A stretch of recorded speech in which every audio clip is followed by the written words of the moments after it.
जय जिनेन्द्र।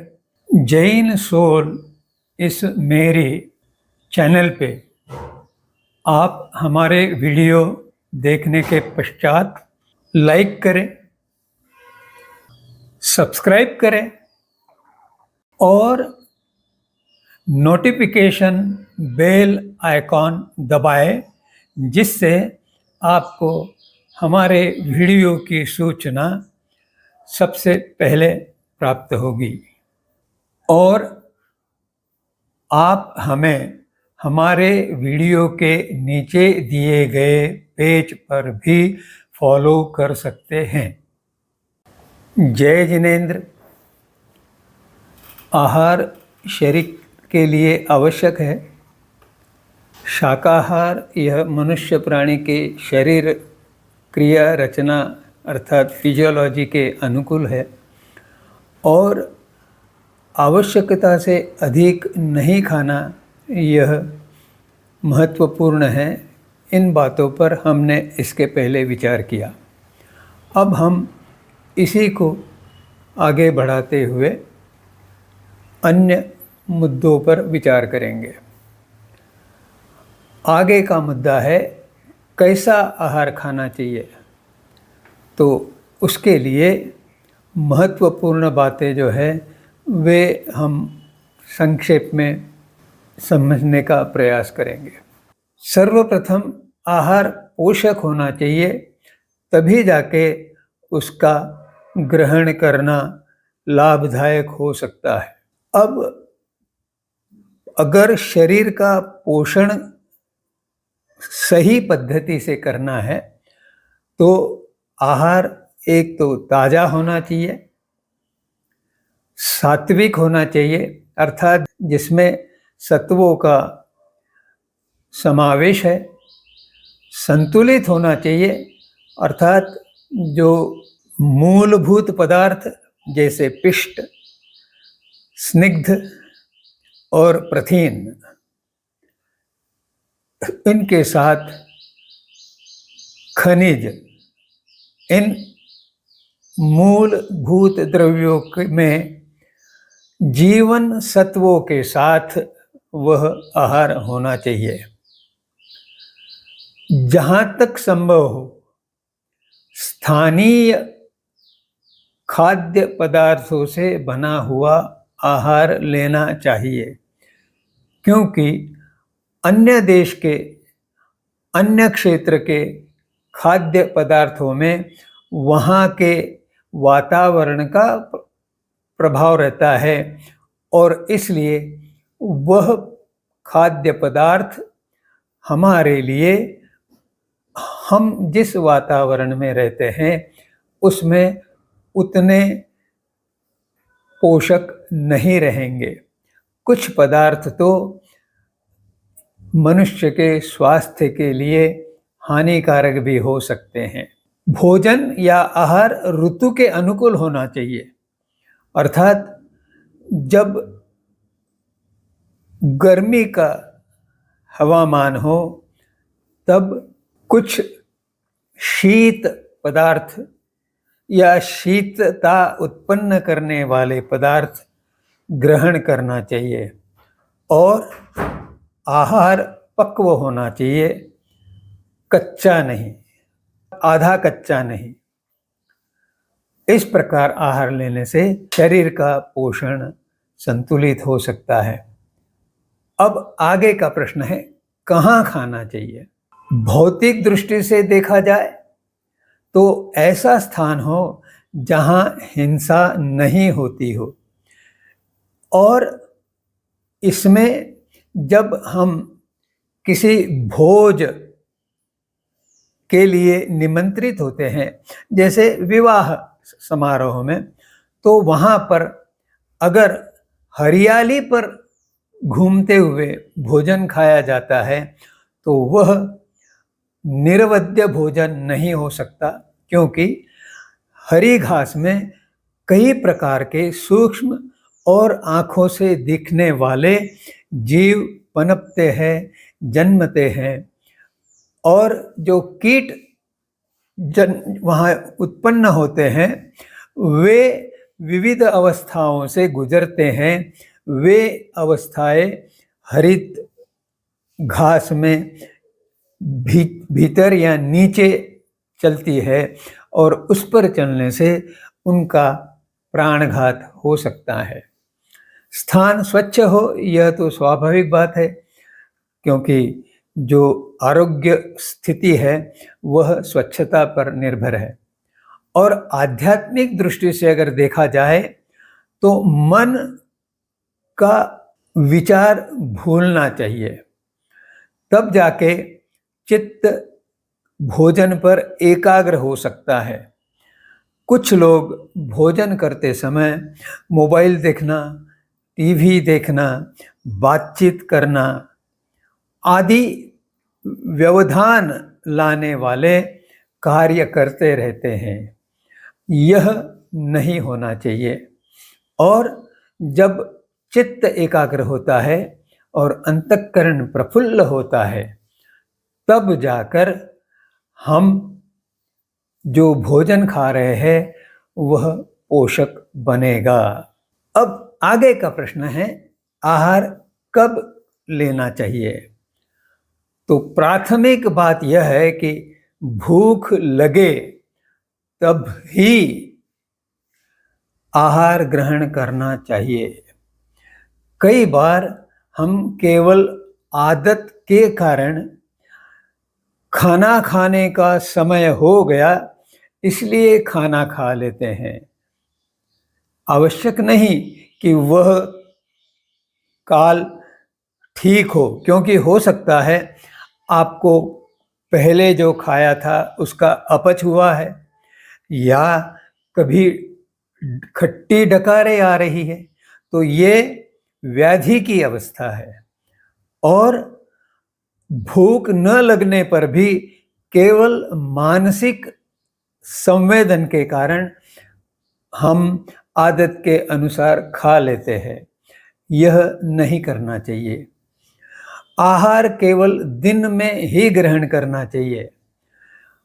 वेदों में भी और खास करके महाभारत में बताया गया है कि रात में भोजन करना मांस खाने के जैसा है और जल पीना रक्त पीने के जैसा है।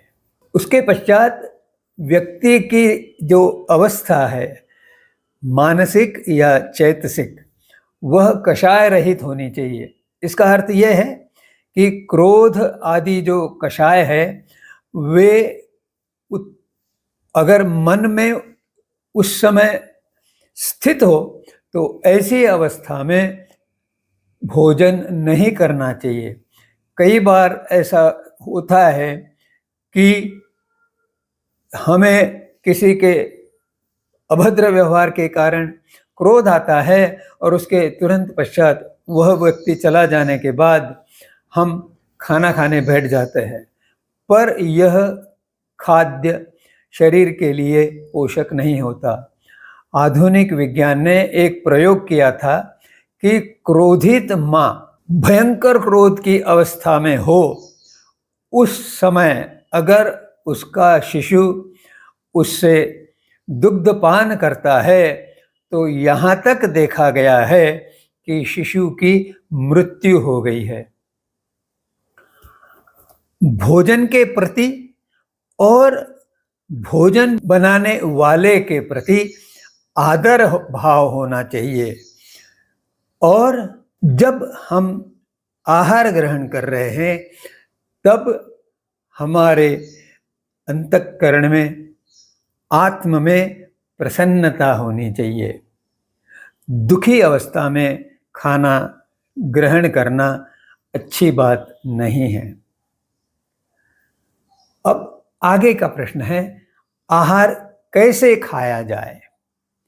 तो इसमें जमीन पर नीचे बैठकर पालथी मारकर जो आसन होता है उसमें बैठना शरीर रचना के अनुकूल है। जापान में तो वज्रासन में बैठकर खाना खाने की पद्धति है और संभवतः यथा संभव वे एक साथ बैठकर भोजन करते हैं। दिशा, कौन सी दिशा में हमारा मुख हो? अगर संभव है तो हमारा मुख ईशान्य दिशा की ओर होना चाहिए, या उत्तर और पूर्व दिशा में हमारा मुख हो तो वह ठीक है। आहार मुख में पूर्णतः चबाकर खाना चाहिए, इसीलिए उसका संबंध 32 दांतों से जोड़ते हुए हर एक कौर 32 बार चबाना चाहिए। उससे पाचन क्रिया मुख से ही प्रारंभ हो जाती है, क्योंकि लाला रस जो मुख में ही उत्पन्न होता है वह पर्याप्त मात्रा में भोजन में घुल मिल जाता है, और अन्न के कण बारीक हो जाने से आगे की पाचन क्रिया सुकर हो जाती है। उसके पश्चात खाना खाते हुए यथासंभव जलपान नहीं करना चाहिए, और इससे भी आगे अगर संभव हो तो खाना खाने के पश्चात लगभग आधा घंटा या एक मुहूर्त तक जलपान नहीं करना चाहिए। उसके पश्चात स्वाभाविक पद्धति से जल पीने की तीव्र इच्छा होती है, उस समय जलपान करने से वह जलपान आहार से बने हुए सप्त धातुओं को शोषण करने में उत्तम पद्धति से मदद करता है, सहायता करता है। खाना खाते हुए जलपान करने से जो पाचक रस प्रवाहित होते हैं उनकी क्षमता पानी मिलने से घट जाती है, और उसका पाचन पर दुष्प्रभाव होता है। इसके आगे प्रकृति के अनुकूल आहार ग्रहण करना चाहिए। सामान्य प्रकृति यह है कि व्याधि हो जाए तो आहार ग्रहण की इच्छा नहीं होती। आप अगर कुत्ता पालते हैं, बिल्ली पालते हैं, किसी के यहाँ गाय पाली गई है, तो आप कभी कभी यह अनुभव देख सकते हैं कि जब प्राणी कुछ असुविधा, कुछ व्याधि जैसे ज्वर का अनुभव करता है तो वह अपने आप ही खाना नहीं खाता, चारा नहीं खाता। तो यह प्रकृति है। इसलिए जब हमें अस्वस्थता हो तब हमें आहार त्याग करना चाहिए। परंतु आज की चिकित्सा व्यवस्था ऐसी है कि अगर आपने पेट दर्द के लिए औषधि ली है तो डॉक्टर कहेंगे खाना खाने के पश्चात यह औषधि लेना। अब देखिए, प्रकृति के विरुद्ध वह व्यवस्था है। इसलिए इस बात का ध्यान रखना चाहिए कि छोटी मोटी अस्वस्थता हो तो आहार का त्याग करना चाहिए, और अगर हमें कोई संकट की स्थिति का सामना करना है तो उस समय उपवास करना चाहिए, अनुष्ठान करना चाहिए। यही जैन दर्शन में उपदेश किया गया है। आयुर्वेद में लंघन कहा गया है। लंघन अर्थात सप्ताह में हम 14 बार जो भोजन करते हैं उसमें से एक भोजन का त्याग करना। उपवास अर्थात आध्यात्मिक उन्नति के लिए और अधिक समय के लिए अन्न का त्याग करना। उनोदरी अर्थात जितनी भूख है उससे थोड़ा सा कम खाना। यह जो पद्धति है यह बहुत कठिन है, परंतु ये तीनों बातें आध्यात्मिक विकास में सहायक है। इस विवेचन के पश्चात आपसे आग्रहपूर्वक निवेदन है कि आपके मन में कोई प्रश्न या जिज्ञासा हो तो उसे मेरे तक कमेंट सेक्शन के द्वारा पहुंचाए तो आपकी समस्या का समाधान मैं कर पाऊंगा। जय जिनेंद्र।